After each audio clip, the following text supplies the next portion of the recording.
നമസ്കാരം. നെഹ്റുവിയൻ സോഷ്യലിസം രാജ്യത്തിനെ ദാരിദ്ര്യത്തിലേക്ക് നയിച്ചതിനെ കുറിച്ചാണ് കഴിഞ്ഞ കുറെ വീഡിയോകളിൽ നമ്മൾ സംസാരിച്ചത്.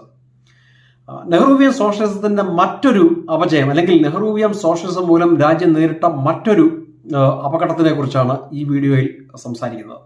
ഏതൊരു രാജ്യത്തിന്റെയും ഭരണം മുന്നോട്ട് കൊണ്ടുപോകുന്നത് അവിടുത്തെ പൊളിറ്റിക്കൽ സിസ്റ്റവും ബ്യൂറോക്രാറ്റിക് സിസ്റ്റവും ഒരുമിച്ച് പ്രവർത്തിച്ചുകൊണ്ടാണ്. ഇതിൽ യഥാർത്ഥത്തിൽ പവർഫുൾ ബ്യൂറോക്രാറ്റിക് സിസ്റ്റമാണ്.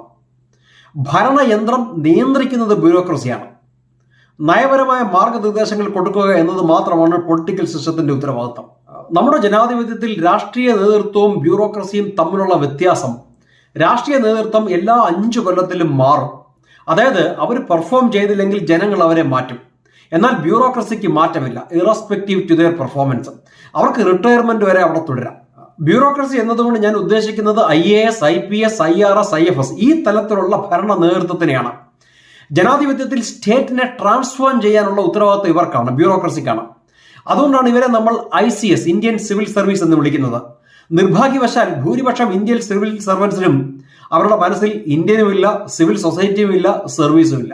മിക്കവർക്കും സർവീസ് എന്നത് സെൽഫ് സർവീസ് ആയിരുന്നു, സ്വയം പണം ഉണ്ടാക്കുവാനുള്ള ഒരു മാർഗം. പലരുടെയും പൊതുജനങ്ങളോടുള്ള സമീപനം തന്നെ അറഗന്റ്, അൺഫെയർ, അതോറിറ്റേറിയൻ, ഇങ്ങനെയുള്ള ഒരു ഹൃദയമില്ലാത്ത രീതികളൊക്കെ ആയിരുന്നു. അവരിയ്ക്കുന്ന തസ്തികയ്ക്ക് വേണ്ട കഴിവോ അറിവോ ഇല്ലാത്തവരായിരുന്നു ഭൂരിപക്ഷം ആൾക്കാരും. നിങ്ങൾ ചിന്തിക്കാൻ വേണ്ടി ഞാനൊന്ന് ചോദിക്കുകയാണ്. ഒരു പ്രൈവറ്റ് കമ്പനി പരാജയപ്പെട്ടാൽ അതിലെ ടോപ്പ് എക്സിക്യൂട്ടീവ്സിനെയാണ് കുറ്റപ്പെടുത്തുക. പലപ്പോഴും ഉത്തരവാദിത്വം ഏറ്റെടുത്ത് അവർ രാജിവെക്കും. ഇത് ഗവൺമെന്റ് സർവീസിൽ ബാധകമല്ല. നമ്മുടെ പൊതുമേഖലാ സ്ഥാപനങ്ങൾ ഒട്ടുമിക്കതും പരാജയവും നഷ്ടത്തിലുമാണ്. അതിൻ്റെയൊക്കെ തലപ്പത്ത് IAS, IPSകാരാണ് ഇരിക്കുന്നത്. എന്നാൽ ഈ നഷ്ടത്തിനും പരാജയത്തിനും അവർക്ക് യാതൊരു ഉത്തരവാദിത്വവുമില്ല. അവരാരും രാജിവെക്കാറുമില്ല. ഇതിനൊക്കെ പുറമെ പല IAS, IPS ഉദ്യോഗസ്ഥന്മാരുടെ വീട്ടുകളിലും സഹായിയായിട്ട് നിർത്തിയിരിക്കുന്നത് 8-9 പോലീസ് കോൺസ്റ്റബിൾസിനെയാണ്. 2013 മുമ്പുള്ള സ്റ്റാറ്റിസ്റ്റിക്സ് ആണ് ഞാൻ പറയുന്നത്. കൂടാതെ അവർക്ക് വേണ്ട കുക്ക്, ഡ്രൈവർ, അവരുടെ ബാഗ് എടുത്തുകൊണ്ട് അങ്ങോട്ടും ഇങ്ങോട്ടും ഓടാനുള്ള ആൾക്കാർ, ഇങ്ങനെ ധാരാളം പേരെയാണ് നിയമിച്ചിരുന്നത്. 2013 മഹാരാഷ്ട്രയിലെ കണക്കനുസരിച്ച് അവിടുത്തെ ഏതാണ്ട് 200 IAS, IPS ഉദ്യോഗസ്ഥന്മാരുടെ സഹായത്തിനായിട്ട് മാത്രം ഏതാണ്ട് 2600 പോലീസ് കോൺസ്റ്റബിൾസിനെ നിയമിച്ചിരുന്നു. ബ്യൂറോക്രസിയുടെ ഈ അപ്രമാദിത്വം ബ്രിട്ടീഷ് ഭരണത്തിന്റെ ബാക്കിപത്രമാണ്. ബ്രിട്ടീഷ് ബ്യൂറോക്രാറ്റ്സ് ഒന്ന് രാജാക്കന്മാരെ പോലെയാണ് കഴിഞ്ഞിരുന്നത്.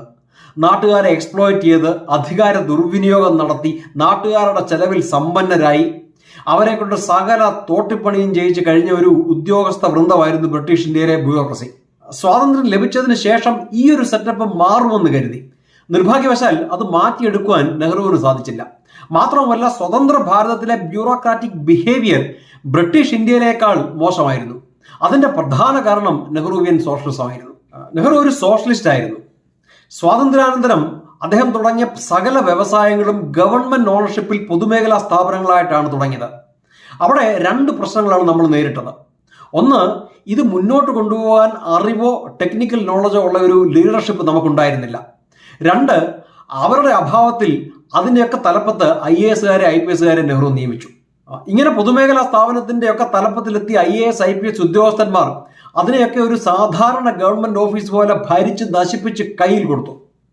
സകല പൊതുമേഖലാ സ്ഥാപനങ്ങളും നഷ്ടത്തിലൊടുന്ന ഒരു രാജ്യമായിട്ട് ഭാരതത്തിനെ മാറ്റിയെടുത്തത് ഈ IAS, IPS ഉദ്യോഗസ്ഥ വൃന്ദമാണ്. നെഹ്റുവിയൻ സോഷ്യലിസത്തിൽ നിന്നും രാജ്യം മാറി ചിന്തിക്കുവാൻ തുടങ്ങിയത് 91 ശേഷം നരസിംഹറാവു ഗവൺമെന്റ് കൊണ്ടുവന്ന ലിബറലൈസേഷനോടുകൂടിയാണ്.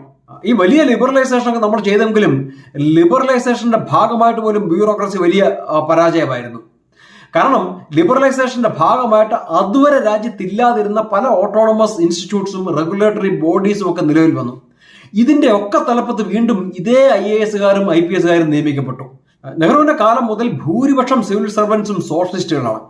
അത് ഭാരതത്തിനെ നന്നാക്കുവാനോ ഭാരതത്തിനോടുള്ള സ്നേഹം കൊണ്ടോ ഒന്നുമല്ല. മറിച്ച് ഇവർക്ക് അധികാരവും പവറും സമ്പത്തും ലഭിച്ചിരുന്നത് സോഷ്യലിസ്റ്റ് വ്യവസ്ഥകളിലായിരുന്നു.